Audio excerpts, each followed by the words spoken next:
भगवान शिव प्रकाश स्तंभ के रूप में भारत में 12 जगहों पर विराजमान हैं, जिन्हें हम 12 ज्योतिर्लिंग के नाम से जानते हैं। हिंदू धर्म में ज्योतिर्लिंग का विशेष महत्व माना गया है।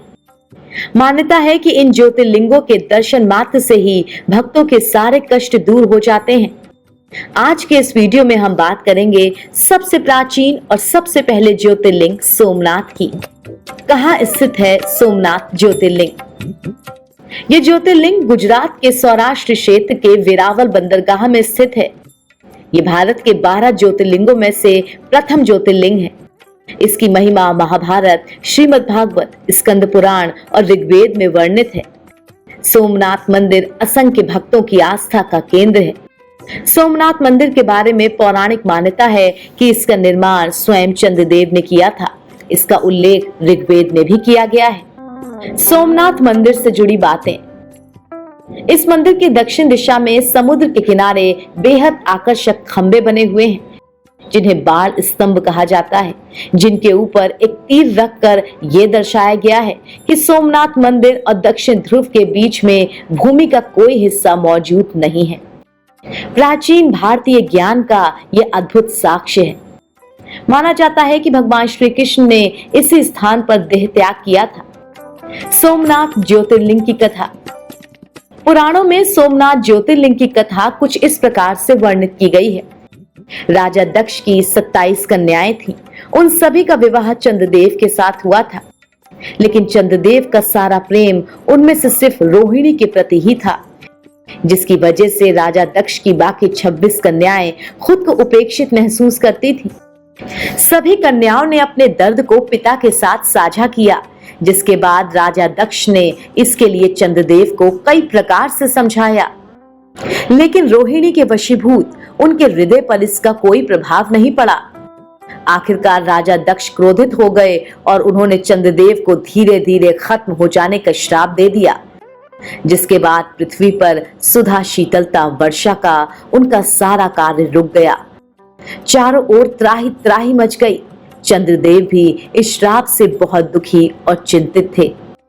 इस श्राप से मुक्ति पाने के लिए चंद्रदेव ने ब्रह्मदेव के कहने पर प्रभास क्षेत्र में भगवान शिव की घोर तपस्या की। चंद्रदेव ने शिवलिंग की स्थापना कर उनकी पूजा की। चंद्रमा के कठोर तप से खुश होकर भगवान शिव ने उन्हें श्राप मुक्त करते हुए अमरता का वरदान दिया। इस श्राप और वरदान की वजह से ही चंद्रमा 15 दिन बढ़ता और 15 दिन घटता रहता है। कहा जाता है कि श्राप से मुक्ति के बाद चंद्रमा ने भगवान शिव से उनके बनाए शिवलिंग में रहने की प्रार्थना की, और तभी से इस शिवलिंग को सोमनाथ ज्योतिर्लिंग के रूप में पूजा जाने लगा। माना जाता है कि सोमेश्वर ज्योतिर्लिंग के दर्शन और पूजा से सभी पापों से मुक्ति मिल जाती है।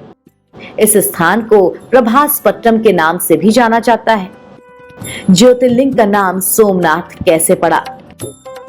प्रभास क्षेत्र में स्थित इस सोमनाथ ज्योतिर्लिंग की महिमा महाभारत, श्रीमद् भागवत और स्कंद पुराण में विस्तार से बताई गई है। चंद्रमा का एक नाम सोम भी है। उन्होंने भगवान शिव को ही अपना नाथ स्वामी मानकर यह तपस्या की थी।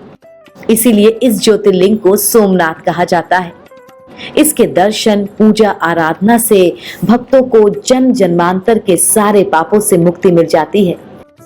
भक्त भगवान शिव और माता पार्वती की अक्षय कृपा का पात्र बन जाते हैं। मोक्ष का मार्ग उनके लिए सहज ही सुलभ हो जाता है। 17 बार हुआ आक्रमण, फिर भी बरकरार रहा मंदिर। अगर सोमनाथ मंदिर के इतिहास की बात करें तो इसे 17 बार नष्ट किया गया और हर बार इसका पुनर्निर्माण कराया गया। बता दें कि इस मंदिर में अथाह खजाने के चलते हमेशा से ही महमूद गजनी की इस पर नजर थी, जिसके चलते उसने कई बार इस मंदिर को लूटने की भी कोशिश की, और इसी कोशिश में उसने 17 बार मंदिर को खंडित किया। सन 1026 में महमूद गजनी ने 5000 सैनिकों के साथ हमला किया और सोमनाथ मंदिर को लूट लिया। उसने मंदिर को काफी नुकसान पहुंचाया, यहाँ तक कि पवित्र शिवलिंग को भी खंडित कर दिया। बताया जाता है कि जिस समय ये सब हुआ उस समय मंदिर में करीब 50,000 लोग पूजा कर रहे थे। उन सभी का कत्ल कर दिया गया। इस दौरान मंदिर को कई बार खंडित किया गया, लेकिन शिवलिंग पर इसका कोई प्रभाव नहीं पड़ सका। वहीं शिव भक्तों में भी शिव की महिमा कम नहीं हुई। आज भी यहाँ साल भर श्रद्धालुओं का तांता लगा रहता है। माना जाता है कि जो देव द्वार आगरा में स्थापित है वो सोमनाथ मंदिर का ही है। यह देव द्वार मोहम्मद गजनवी अपने साथ लूट कर ले गया था। गजनवी के बाद कई मुस्लिम शासकों ने सोमनाथ मंदिर पर हमला कर उसे तबाह करने की कोशिश की। सोमनाथ मंदिर के मूल मंदिर स्थल पर भारत की आजादी के बाद निर्माण कार्य पूरा हुआ और उसे नया रूप मिला।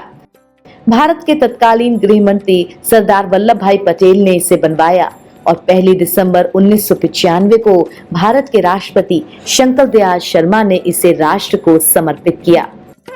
मंदिर में गैर हिंदुओं के प्रवेश पर है पाबंदी। मंदिर में लूट और असामाजिक तत्वों द्वारा मंदिर पर हमले की आशंका को देखते हुए साल 2015 में मंदिर के ट्रस्ट ने नया नियम बनाया। इसके अंतर्गत गैर हिंदुओं को मंदिर में प्रवेश के लिए मंदिर ट्रस्ट के ऑफिस से विशेष अनुमति लेनी होगी। इस सूचना को मंदिर के बाहर बोर्ड पर भी लिखवाया गया है, जिसके बाद यहाँ विवाद की स्थिति बन गई। लोगों का मन मोह लेती हैं यहाँ की कलाकृतियां। सोमनाथ मंदिर में कारीगरों द्वारा उकेरी गई कला भी बेहद सुंदर है। जो भी यहाँ के पत्थरों पर उकेरी गई मूर्तियों को देखता है बस देखता ही रह जाता है। बता दें कि सौराष्ट्र से पहले 1940 में राजा दिग्विजय सिंह ने भी मंदिर की आधारशिला रखी थी, जिसके बाद 1962 में इसका निर्माण कार्य पूरा किया जा सका। यह मंदिर गर्भगृह, सभा मंडप और नृत्य मंडप 3 प्रमुख भागों में विभाजित है। इसका 150 फुट ऊंचा शिखर है। इस शिखर पर स्थित कलश का भार 10 टन है और इसकी ध्वजा 27 फुट ऊंची है। इसके अबाधित समुद्री मार्ग त्रिशांब के विषय में ऐसा माना जाता है कि यह समुद्री मार्ग परोक्ष रूप से दक्षिणी ध्रुव में समाप्त होता है। यह हमारे प्राचीन ज्ञान व सूझबूझ का अद्भुत साक्ष्य माना जाता है। सोमनाथ मंदिर कैसे जाएं? सोमनाथ शहर में हवाई अड्डे की सुविधा उपलब्ध न होने के कारण सिर्फ रेलवे मार्ग और सड़क मार्ग का ही एक ऑप्शन है, जिससे सोमनाथ मंदिर पहुंचा जा सकता है। लेकिन अगर आप फ्लाइट से भी सोमनाथ मंदिर जाना चाहते हैं तो सोमनाथ शहर के आसपास के शहरों में एयरपोर्ट की सुविधा उपलब्ध कराई गई है, जिससे आपको सोमनाथ मंदिर जाने में ज्यादा परेशानी नहीं होगी। हवाई मार्ग।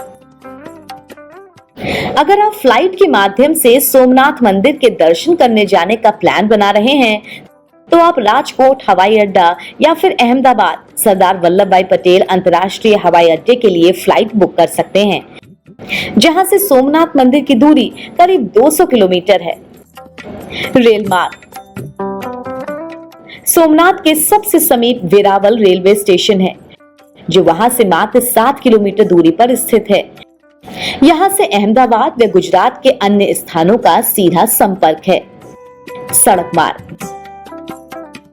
सोमनाथ वेरावल से 7 किलोमीटर, मुंबई से 889 किलोमीटर, अहमदाबाद से 400 किलोमीटर, भावनगर से 266 किलोमीटर, जूनागढ़ से 85 और पोरबंदर से 122 किलोमीटर की दूरी पर स्थित है।